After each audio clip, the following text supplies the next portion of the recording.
Nobody likes waking up and feeling like crap. With GhostBed, you don't need to worry about that. At GhostBed, you'll find made in the USA mattresses with premium materials and backed by 20 to 25-year warranties. Plus, take 101 nights to break it in with their sleep trial. Listeners can get 40% off all products site-wide. You can get 40% off mattresses, adjustable bases, and bedding accessories. Or get 50% off when you bundle a mattress with an adjustable base.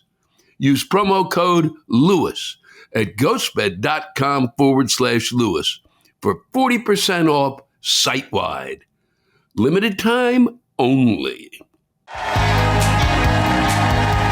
This could all go horribly wrong at any minute. Hello, all ships at sea. Welcome to the 138th edition of Lewis Black's Rantcast, entitled Mitch, McConnell. Yep, and I think that's all we got to say, really, huh?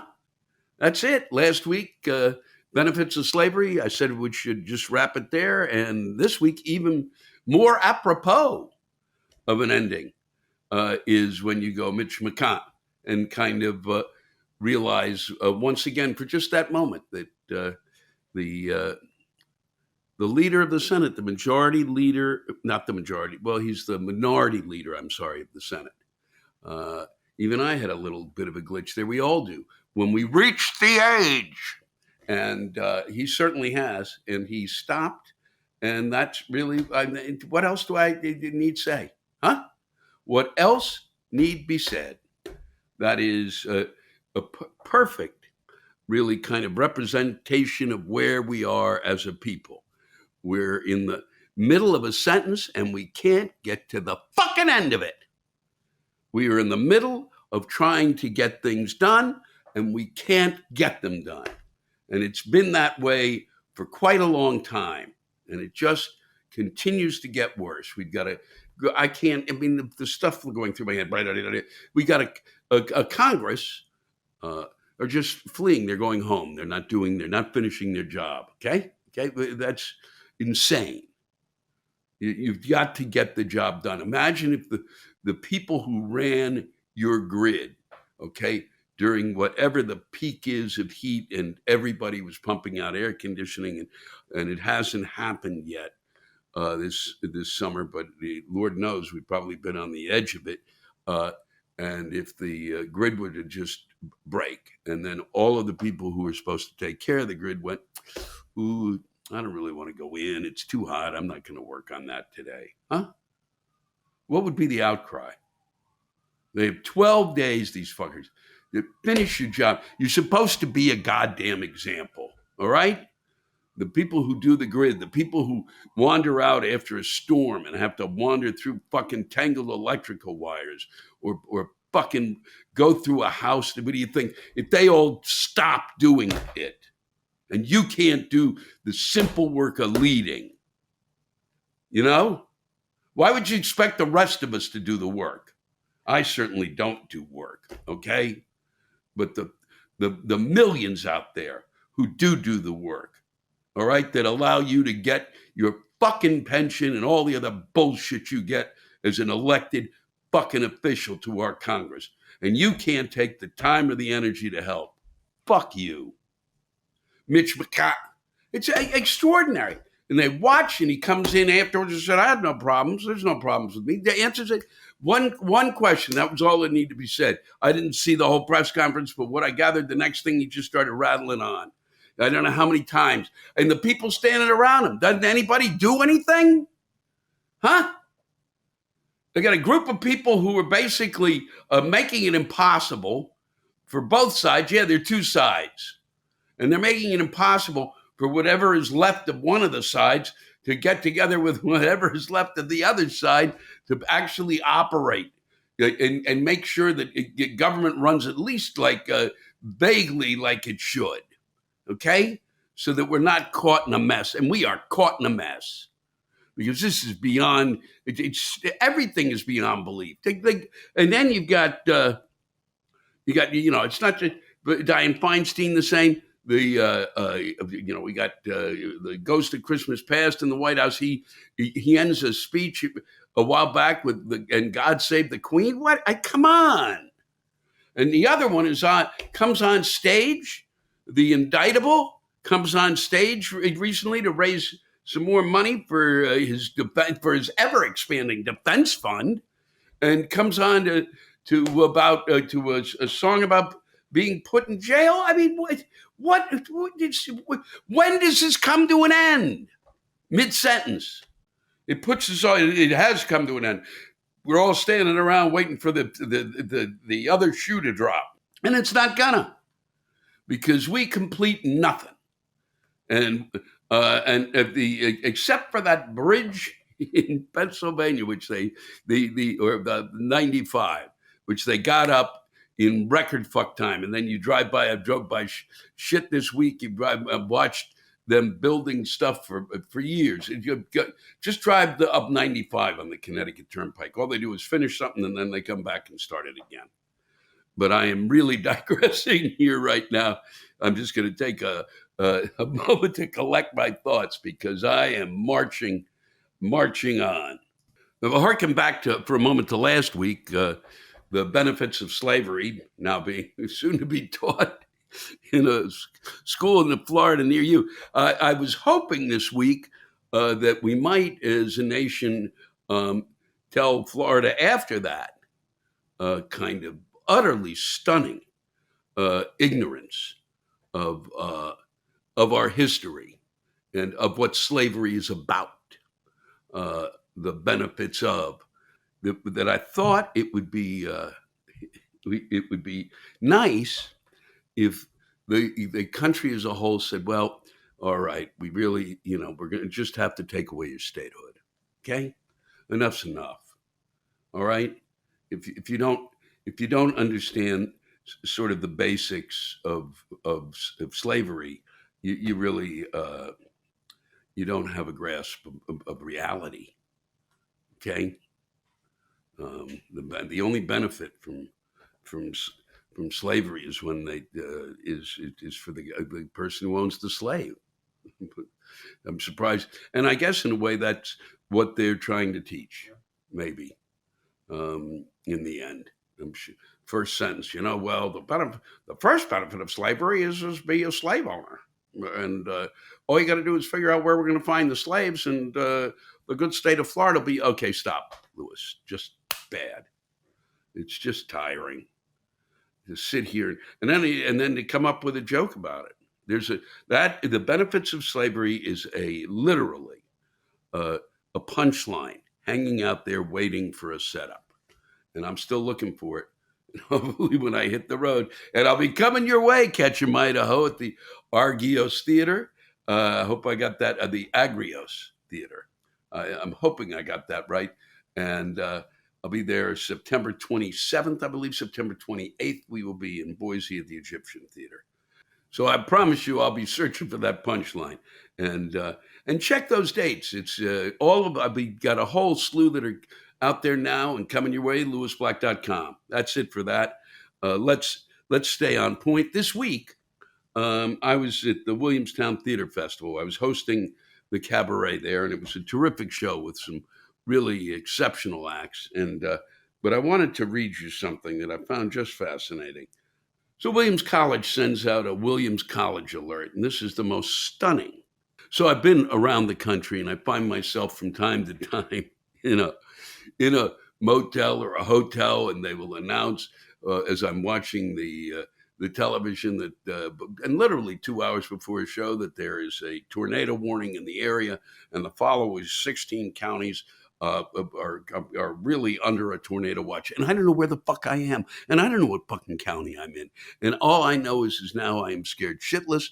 And will there be a sound that goes ooga ooga ooga, so that I can get to the basement, if there is even a basement in there, or a root cellar somewhere, and where I can hide. But I have no idea, none.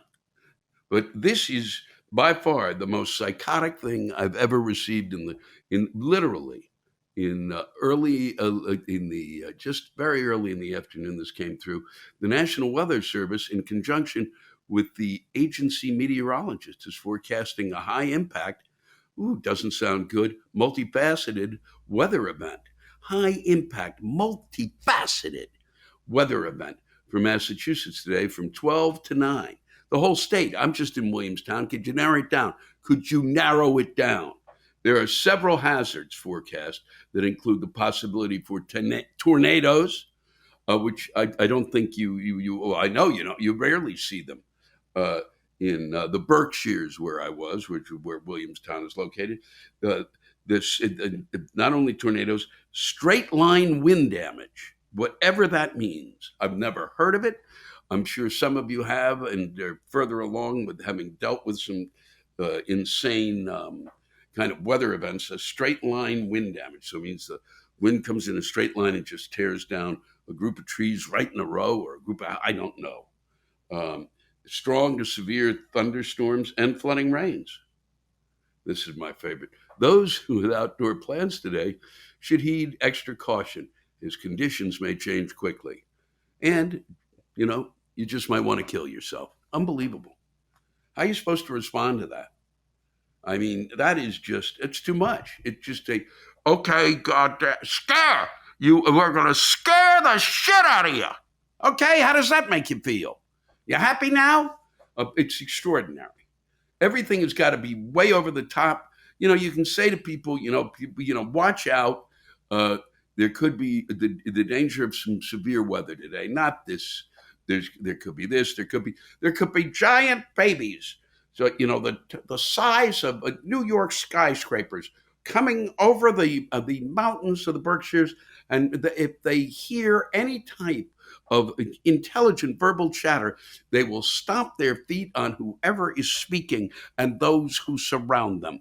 They will destroy whatever village you think you're in, because you will have only one moment to think about that village before you are gone, before you were destroyed by these giant babies wearing boots with spikes on them.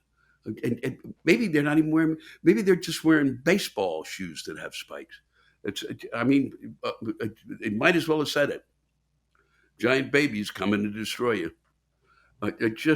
We have we can't do anything but scare the shit out of each other, or not complete a sentence. Jesus. Whew. And so that was, I had a wonderful time there, but literally, one day there it was like, okay, well, here it comes, the end of times, end times. Looks like we're heading that way. And but luckily, no. Actually, it was a pretty good day. The next day, there was even a shittier rainstorm that was really a bit off the charts, and they mentioned that was not mentioned at all. Here's something I've been holding on my desk for a few weeks, and it's utterly shocking, and I don't know why I'm shocked, because it's every week there's more shock. The system can only take so much shock. And I guess that's what happened to Mitch McConnell. He may have read this article, and he was so overloaded with shock that it just kind of sat somewhere. And then while he was standing in front talking to the reporters, it kind of passed through his head, and he was stunned into silence. I certainly was when I started to read this, but it's about Karen Marjorie, and there's been a furor about her partnership, which she launched with a temporary startup promising to make a personalized artificial intelligence clone of the Scottsdale, Arizona-based lifestyle influencer. Now, I have not fucking ever understood how this works, how someone influences your lifestyle. I mean, I can get the Kardashians are, this massive media, like missile. And so I can see them doing this, but somebody just popping up on Instagram or any of the other social media, Snapchat, wherever the fuck, and all of a sudden people are going, boy, I can't wait to be influenced. Like, who the fuck gets influenced on a lifestyle? That's what Friends used to do. Well, but for $1 a minute, fans she might never have otherwise had the time to meet could instead chat with Marjorie's digital double. Okay, for $1 a minute. Start adding that up. $1 a minute, $1 a minute. And she's also kind of gotten together with another group so that you can get in touch with her. They take it and you can get in touch with the real Marjorie. Now, that's a little more expensive. That's $5 for a text, or I guess you get to talk to her. I'm not going to, it's just beyond my comprehension that that you'd be that lonely. But I guess I mean, this is a emergency, emergency situation. Okay, if we have people so lonely they're talking to, a artificial clone, a chat bot for a company that they're spending $1 a minute on. Okay, you want to do it for free, okay, but you're spending the money, and God knows that adds up. It's not, and you can, as the article says, some people can get addicted to it, which is why she's only bringing on 500 new people a day. Okay, all right, what am I can't believe I'm saying this stuff. And then there'll be people probably listening, someone out there, and go, boy, really? Where can I find her? I'd love to talk to her. It's amazing. They expect that she will be making $5 to $10 million by the end of the year. For some of you don't know at all, outside of whatever it is that they're projecting onto the social media, and this will fulfill you in some fashion, that you put the money into talking to her or it or whatever you want to call it. I don't even know what you call it, but we have got to right the ship, folks.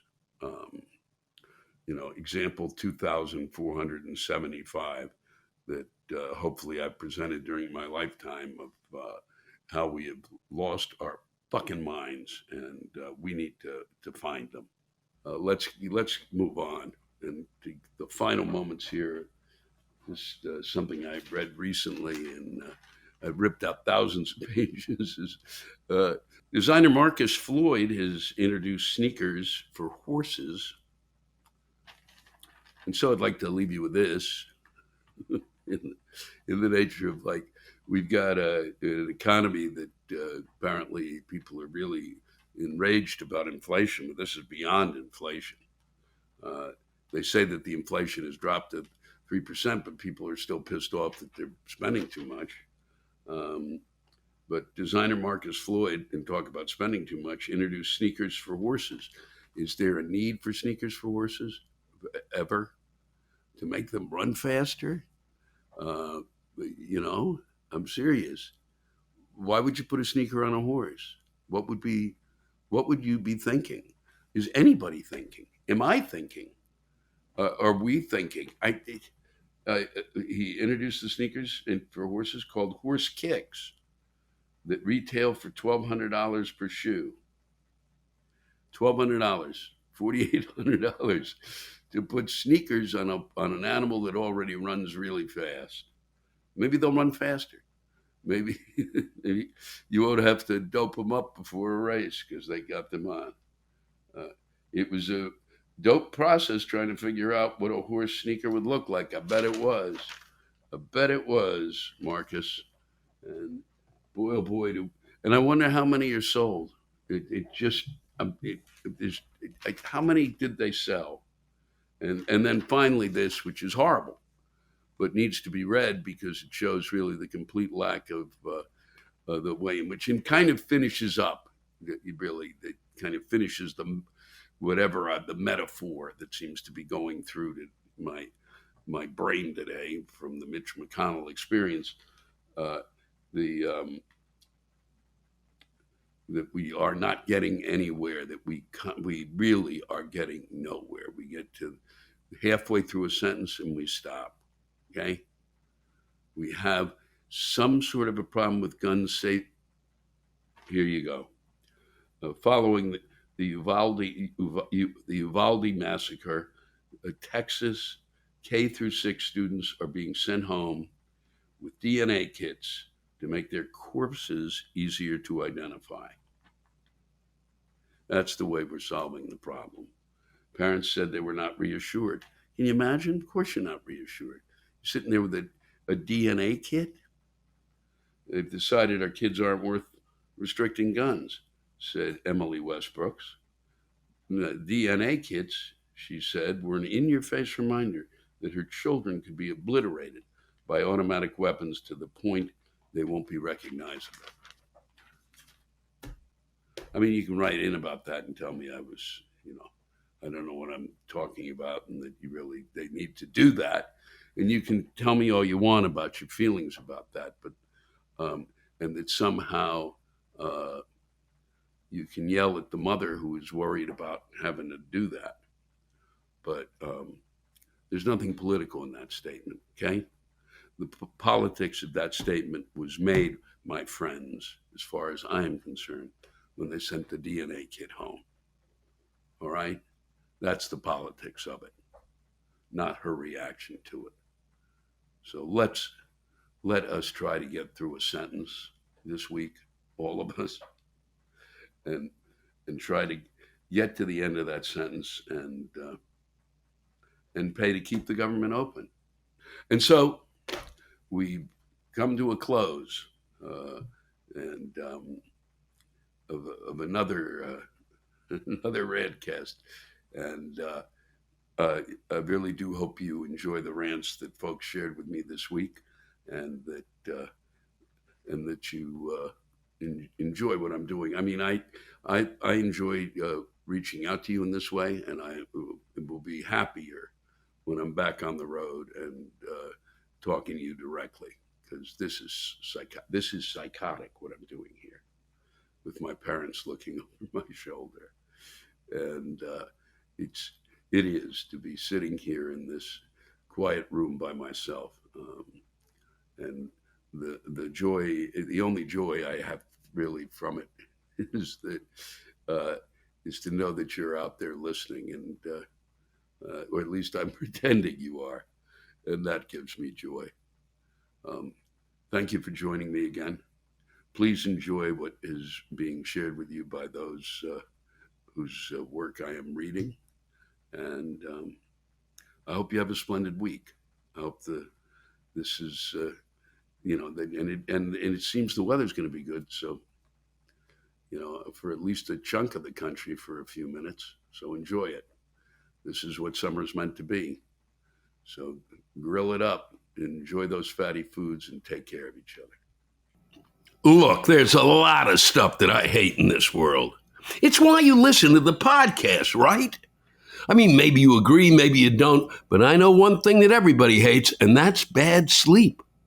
Maybe you're lying in bed just trying to get to sleep in the first place, or maybe you're a hot sleeper, so you're waking up dripping in sweat.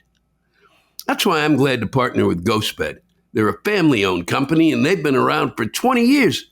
So they know what they're doing. They don't just slap together mattresses like some of these other companies. They actually take the time to make a high quality, made in the USA mattress that's going to help you get the sleep you deserve, and it's going to last. If you're a hot sleeper, you'll want to check out the Ghost Bed Luxe, which is dubbed the coolest mattress in the world. Try out your mattress for 101 nights with their sleep trial. Shipping is free, and most orders ship within 24 hours of checking out. Listeners can get 40% off all products site-wide. You can get 40% off mattresses, adjustable bases, and bedding accessories. Or get 50% off when you bundle a mattress with an adjustable base. Use promo code Lewis at ghostbed.com/Lewis for 40% off site-wide. Limited time only. This one comes from your mom, is what it says, but and I may have read this before, and even if I read it before, this is a while back, and it bears repeating because it's such a well. The current world chess champion, Magnus Carlsen, is in a controversial situation where he believes an opponent of his was cheating against him. The rumor is that the cheater was using anal beads to get signals about what moves to make. How do you prove this? laughing my ass off from your mom. I don't know if you can prove it. That's, wow, spectacular. Anal beads. Woo. It's a communication device. But let's move on. Thank you for your rant here, Agnushka Flizik. I gave it a shot. I hate Facebook with a passion. So much passion, in fact, that a few years ago, I deleted my account and have gone without seeing any news from friends for whom Facebook constitutes the only means of public communication. Not that I miss the blessed posts from people who could not be bothered to just say that they are happy about something. But goddamn Putin made me join Facebook again. See, I live in Poland, and the Ukraine initial on the ground volunteer and other support is organized largely through Facebook. So here I go again, signing up, lying about my date of birth and any other demographic information Facebook asks for, just so that I can see who needs a bag of diapers or a ride. Oh, God, I want the war to end so I can quit Facebook again. This is the collateral damage we see. I can't believe it drove you to Facebook, Agnushka. I hope that's right. And thank you for that. Unbelievable. The Ukraine volunteer and other support is organized largely through Facebook. Well, at least Facebook is doing something well there. Because now they're going to have a new a competitor for called Threads that'll compete with Twitter. Exciting news, just exciting news. I'm sure you're thrilled about that. Maybe that'll keep you on board. All right, take care. Thanks so much. Here's a rant that comes to us from Michael Sheriff's Hall. Dear Lewis, I hope you are strapped in because I have a tale of such idiocy, an idiocy of biblical proportions, it will make you grab your pee-pee. It is my honor to work as a phlebotomist here in Spokane at the Mann Grandstaff VA Medical Center. I love working with the vets and being a part of their health care. That's right, I work for the federal fucking government. Oh, woohoo! In 2017, then President Orange Fucktard puts his son-in-law, Jared Ass Weasel Kushner, in charge of integrating the medical records of the VA and the Department of Defense. In their infinite wisdom, they decide to replace the existing VA electronic health record system, which worked great, with the $10 billion Cerner Millennial System. Trump praises the Cerner system, saying it will mean faster, better, and far better quality care, and calls it one of the biggest wins for our veterans in decades. The contract to replace the VA system was awarded without going through a competitive bidding process. The justification, the Cerner system, is the same one the Department of Defense is switching to. I call bullshit. The Spokane VA Medical Center is chosen as the testing site for Cerner in 2020. Fuck. The system was a clusterfuck from day one. Constant system crashes, slow processing speed, lost patient information, prescription errors, incorrect patient information, delays in follow-up care caused by lost referrals, inefficient workflows resulting in more time on the computer and less time with patients. Here's an example for you. A drop-down menu in the system's lab interface asks users to choose the patient's species. The options include monkey, dog, dolphin, goat, horse, cat, donkey, mule, sea lion, other unknown, and thankfully, human.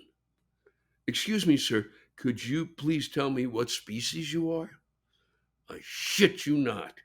Asked to explain the purpose of that menu, the VA spokesman said in a statement that the system is shared with the Pentagon, which requires the care of service animals to be documented.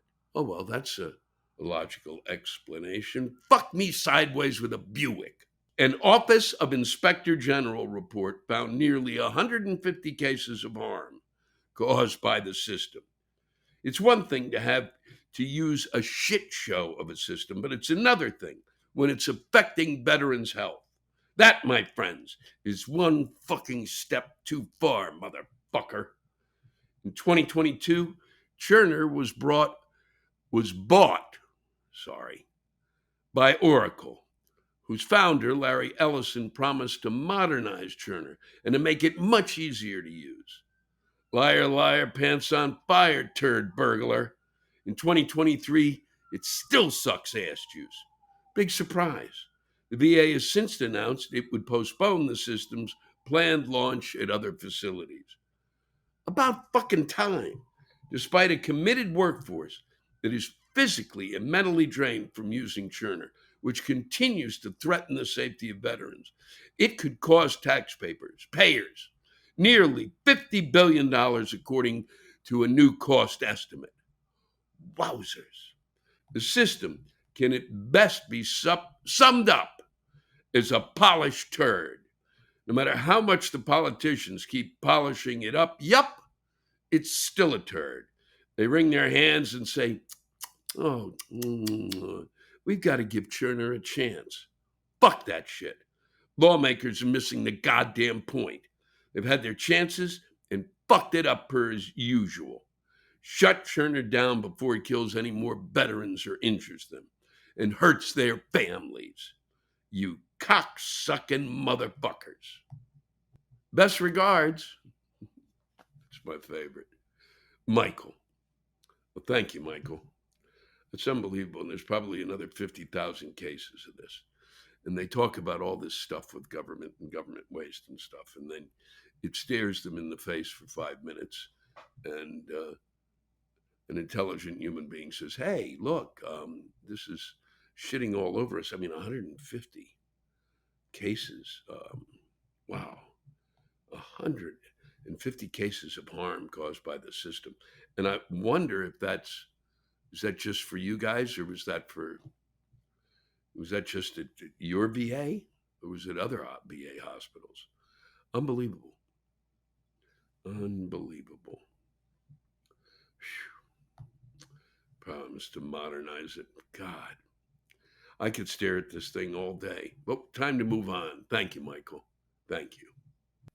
William Grimwood has this tale worth telling.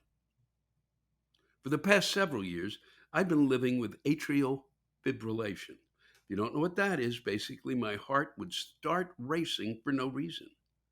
Think about it, like my heart was a video of Stephen Wright doing comedy, and it suddenly would jump cut to Robin Williams. Well, I finally had enough and decided to get surgery to get it fixed. The surgery is called a catheter ablation. They fed a scope and a tube up through my groin to my heart and burned the areas that weren't working. But that's just the surgery. Before the surgery, I had to wear a heart monitor for 2 weeks. I had an echocardiogram and a CT scan of my heart. I had blood work done, a meeting with an anesthesiologist because they needed my height and weight to get the anesthesia correct, and 2 more weeks of a heart monitor after the surgery. Not to mention a month of medications just to top it all off. And I can also include another trip to the hospital because a lump formed under one of the insertion spots and I needed an ultrasound to make sure it wasn't something seriously wrong. For everything that I had to do to get back to normal, you're looking at around $30,000 worth of medical expenses. At least that's what it came out to when I looked up how much all this stuff costs and added it all together. Now, it probably cost me $50 in gas, $20 for the medication, and $3 for a bus ride for that last trip to the hospital. That's because I live in Canada. I've watched your country fight over the idea of socialized medicine, and it's a moronic argument. I've seen GoFundMe campaigns to help cover medical expenses. I've read stories of people being in medical debt for the rest of their lives because they don't have insurance.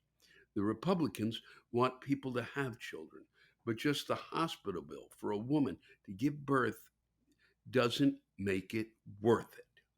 And the fighting over the Affordable Care Act, it's just plain stupid.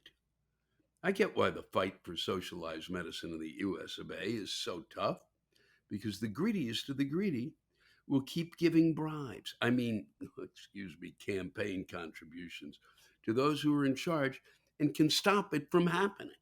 And in turn, the people in charge will continue to lump everything associated with the word socialism as evil, even if there is at least one aspect of it that can make life easier. People are willing to come together to help when someone asks for assistance. But the idea of just paying a tax so that when you need some medical help, it's available to you without any strings is too hard to accept. If I had to pay out that $30,000 for my heart, I don't know if I would have gone through with the surgery. I would have stayed on the medication I'd been taking just so I could get by, even if the medication only had my physical health hovering around 70% on a day-to-day basis. But thankfully, I didn't have to worry about the cost. The only thing I had to worry about is making a choice about my health. I'm glad I have that choice to make. I'm glad that I opted in for the surgery, and I'm glad it worked. I haven't felt this good in a long time, and I wish everyone in your country only had the choice to worry about getting their health taken care of instead of having to weigh it against their financial well-being. Well, wow, that's just a marvelous way to put it. And thank you for sharing that unique Canadian perspective and doing it so nicely and with calling us just stupid and idiots, which is, you could go much further, William. It's a story worth telling. And I will tell you this, I think 10 to 20% of the rants that I get has to do with someone who is, living under the weight of either a loved one who had surgery or some health issue, and they've been doing it for years and they can't afford it, and it's made them bankrupt or it's destroyed them in so many ways that it just I think the idea of real medicine that you get and you don't go broke paying for would be a step in the right direction. Would get rid of a lot of my rants, though. That's why I don't read many of them, because there's which one do you take? They're all important. As was yours, William. Thank you.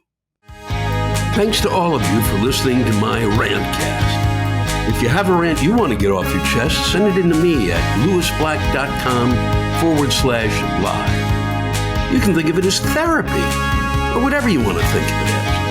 Just let it rip. And I want to thank the true stars of our show, the ranters, and the splendid rants they gave us. Lewis Black's Rantcast was created and hosted by me. Lewis Black. Our live rant audio was produced by James Salter. Our theme song by Chris Lane. Executive producer, Ben Brewer. Executive producers, Matt Kleinschmidt and Robert Kelly for the Laugh Button Podcast.